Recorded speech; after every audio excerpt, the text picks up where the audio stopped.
Oi, turminha do quarto ano, tudo bem com vocês?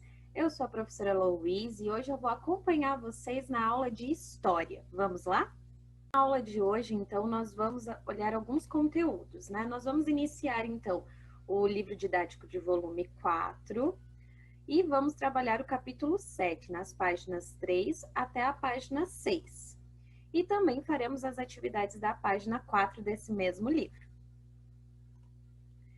Transformações urbanas e migrações internas. Esse é o título do nosso capítulo 7. Então, nesse capítulo, nós vamos ver algumas mudanças ocorridas nas cidades brasileiras nos últimos 200 anos e também vamos conhecer a história da construção de Brasília, que é a atual capital do Brasil, e como que a edificação dessa nova capital provocou migrações de várias partes do país.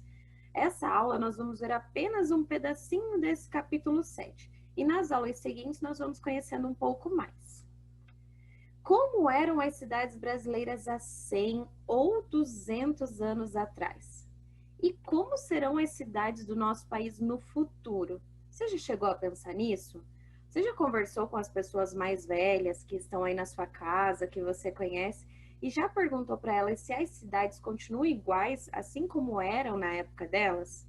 Será que elas também conseguem imaginar como eram as cidades brasileiras há 100 ou 200 anos atrás? E futuramente? Será que a gente tem ideia de como serão nossas cidades?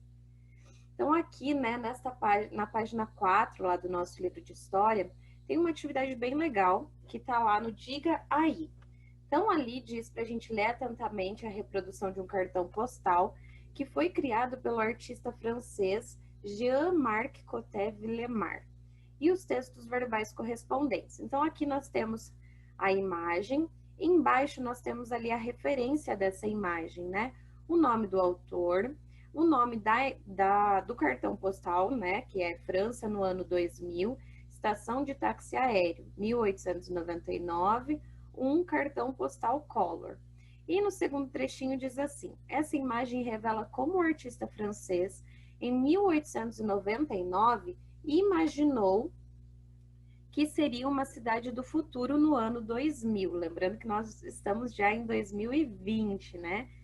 Então, observando essa imagem, quando ela foi reproduzida?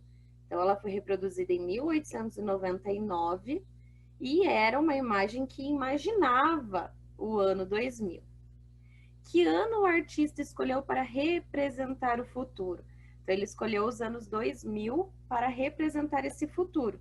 Lembrando que, olha só, na imagem, né, ele colocou táxis voadores, né, e que ainda estamos em 2020, mas ainda não temos. Possivelmente, no futuro, quem sabe? Será que nós imaginamos táxis voadores no futuro? A cidade imaginada por esse artista é parecida com a cidade da atualidade? Por quê? Será que ela é parecida? E aí, o que você acha? Essa é uma resposta pessoal, não é mesmo? Mas assim, eu considero que algumas coisas até são parecidas, como essa movimentação, muitas pessoas na rua, porém não temos táxis aéreos ainda, né? E em sua opinião, como seria uma cidade brasileira no futuro, mais para frente, lá no futuro? Como será que ela seria? E pensa em 3 características assim de uma cidade no futuro. Bom, o que eu posso te dizer, né, é que nós precisamos pensar nas construções urbanas, construções das cidades, né, nos avanços tecnológicos que favoreçam o crescimento e a qualidade de vida das pessoas, né? Nós também temos que pensar na promoção da saúde e melhoria da saúde também, da educação, de trabalho digno para todo mundo. Então, eu acho que quando nós imaginamos cidades no futuro, nós precisamos pensar na melhoria da vida das pessoas, né? Então, conquistas para que as vidas das pessoas sejam cada vez melhores e não continuem como estão. A gente tem que pensar em cidades que não tenham fome, que não tenha pobreza, que a educação seja excelente, que a saúde seja excelente, que todos possamos viver com excelência. E que elementos das cidades brasileiras atuais não existiam nas cidades de antigamente, né? Então, nós também precisamos ver assim, que as cidades, elas já foram crescendo, elas já foram melhorando para chegar onde nós estamos hoje. Porém, com a urbanização, né, não só houve melhorias, como também houveram alguns problemas, e a gente tem que pensar nisso. Será que antigamente tudo isso acontecia? Será que acontecia da mesma forma e na mesma grandeza que acontece hoje? Nós precisamos pensar em tudo isso para poder comparar, né, a cidade de hoje e a cidade de antigamente. Nós temos que pensar nas coisas boas, mas também precisamos pensar nos problemas, sempre pensando lá na frente em como podemos melhorar isso. Então aqui, né, nós temos a imagem da ponte Newton Navarro, que fica em Natal, lá no Rio Grande do Norte. Em muitas cidades brasileiras, principalmente nas cidades de grande porte, é possível observar edifícios, pontes, viadutos, túneis, ruas, redes de energia elétrica e diversos meios de transporte, por exemplo. E todos esses elementos, eles podem variar conforme as necessidades das pessoas que vivem ou passam a viver nesses locais. Então, os edifícios altos normalmente são mais comuns em cidades habitadas por uma grande população, porque eles podem abrigar muitos moradores ou até mesmo trabalhadores. A construção de pontes, ela é fundamental em cidades que têm rio ou que se localizam em regiões litorâneas, como o exemplo aqui da cidade de Natal. Aqui nós temos a imagem também dos edifícios do bairro Botafogo, que fica no Rio de Janeiro, né? E muitas características observadas nas cidades da atualidade são resultados de transformações que aconteceram no decorrer do tempo, como nós já falamos. No passado, muitas cidades não tinham a mesma infraestrutura que elas têm hoje em dia. Você sabe o que é infraestrutura? Então, infraestrutura é um conjunto de elementos considerados necessários para o funcionamento de uma cidade.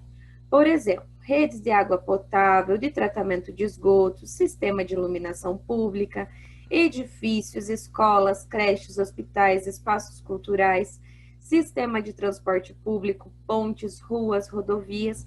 Tudo isso é resumido em uma única palavra, que seria infraestrutura.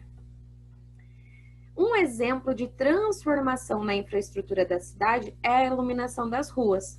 Ela mudou muito com o passar dos anos, porque muito antigamente não existia iluminação pública. Então, as ruas dos outros locais públicos só passaram a ser iluminados há aproximadamente 200 anos atrás e começaram a ser iluminados com lampiões que usavam óleo de peixe como combustível. E mais tarde foi substituído por lampiões com sistema a gás. Então, dá para a gente ver ali nessa imagem um homem repondo o gás desse lampião. Você sabia que muito antigamente não existia essa iluminação?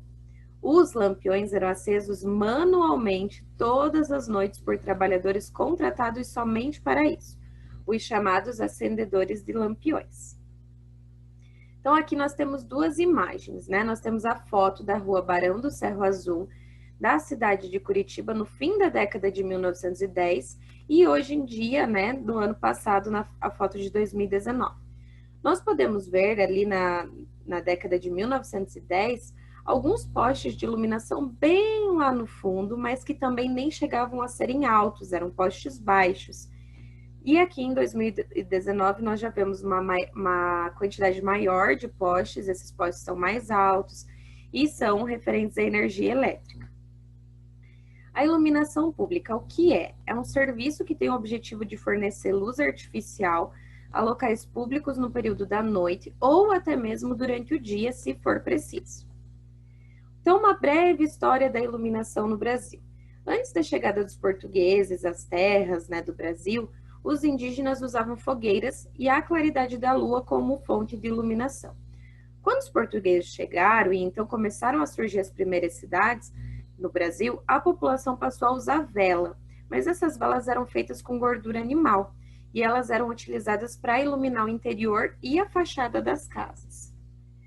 Há mais ou menos 200 anos atrás, começaram então a ser instalados lampiões à base de óleo nas ruas de algumas cidades. E com o passar do tempo, o crescimento das cidades, os lampiões que antes funcionavam a óleo passaram então a ser a gás. São Paulo foi a primeira cidade a ter um sistema de iluminação a gás, que foi em 1854.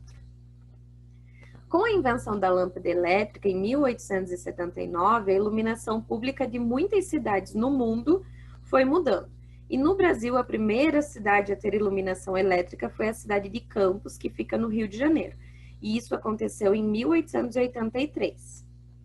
Nos dias atuais, a iluminação pública é um item fundamental para avaliar se uma cidade tem ou não uma boa infraestrutura. Então, nas cidades da atualidade, as luzes, né, dos espaços públicos, elas são usadas também em placas informativas, em propagandas, ou até mesmo para enfeitar ou valorizar a paisagem da cidade, como nós vemos em muitas praças, por exemplo.